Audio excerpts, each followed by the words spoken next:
You know you're struggling. You've known for months, maybe years. Friends have suggested it, you've Googled therapists at 2 a.m., but something stops you from hitting book appointment, and it's not what you think it is. Most people believe therapy resistance is about logistics, time, money, finding the right person. But psychology shows it's something deeper, something about who you think you are if you walk through that door. You tell yourself you can handle it alone, that asking for help feels like admitting defeat. Part of you wants relief. Another part whispers that needing therapy means you're broken in a way other people aren't. So you wait, you cope, you convince yourself it's not that bad. But here's what's actually happening in those moments of hesitation, and why your brain is working exactly as it's designed to, even when it's working against you. Why do we avoid the very thing that could help us? There's a moment that happens before you even consider therapy. It's subtle. Your brain scans your environment, your family, your culture, your social circle, and asks, what does it mean about me if I need this?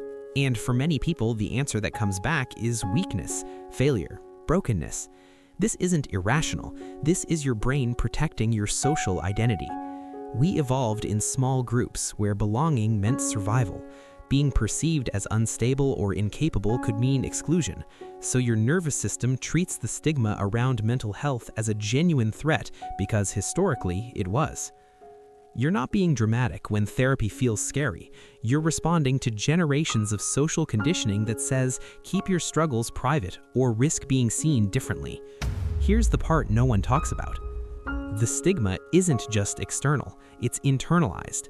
You might consciously believe therapy is helpful. You'd recommend it to a friend without hesitation. But when it comes to yourself, a different voice emerges, one that says, other people need therapy. I should be stronger than this. This is called self-stigma, and it's more powerful than societal judgment because it comes from inside your own mind. Research shows that self-stigma predicts therapy avoidance more than external stigma does. You become your own harshest critic. The person blocking your healing isn't your judgmental uncle or your skeptical partner, it's you. You see a post about therapy, you feel a pull, maybe this is the time. Then a thought surfaces. What would people think? You scroll past, the silence feels safer than the vulnerability. But stigma is only the surface. Underneath it sits something more primal, fear, not fear of therapy itself, fear of what you might discover. Because here's what your brain knows that you don't always admit. Therapy means looking at things you've been avoiding. It means naming the pain you've learned to normalize. It means the possibility that your life might need to change, and change, even positive change, feels like loss to the nervous system. Your resistance isn't weakness, it's a protection mechanism. When you avoid therapy, you're avoiding uncertainty. You're avoiding the discomfort of not knowing who you'll be on the other side. You're avoiding the collapse of the story you've told yourself about why things are the way they are. What if you're not afraid therapy won't work? What if you're afraid it will? Because if it works, you can't use the same excuses anymore. You can't blame your childhood without addressing it. You can't say, this is just who I am, without questioning whether it has to be. Therapy resistance is often a last stand against self-awareness, and that's not a character flaw. That's your brain trying to protect the identity you've built, even if that identity is built around pain. This feels like self-preservation. It's actually self-abandonment. So, how do you move past it? You don't fight the resistance, you understand it. Start by acknowledging what seeking help would mean to you. What story would you have to let go of? What identity feels threatened? When you name the fear, it loses some of its power. Then reframe therapy not as fixing what's broken, but as learning a language you were never taught. A language for your emotions, for your patterns, for the parts of yourself that have been screaming in silence. You wouldn't judge someone for hiring a trainer at the gym or taking a class to learn a new skill.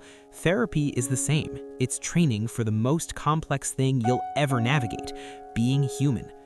You sit in the waiting room for the first time. Your heart races. Part of you wants to leave, but you stay. And when the session ends, you don't feel fixed. You feel seen. And that's where it begins.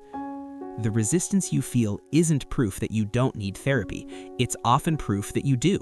Because the things we avoid the hardest are usually the things we need the most. Stigma taught you that needing help is shameful. Fear convinced you that staying stuck is safer than changing. But neither of those things is true. Healing isn't about becoming someone else. It's about becoming more fully yourself, without the weight of everything you've been carrying alone. Once you realize that resistance is just protection wearing a disguise, you stop fighting yourself. You stop waiting for the right time.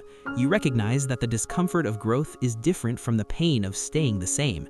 And that's where healing actually begins. Not when you have all the answers, but when you're finally willing to ask the questions.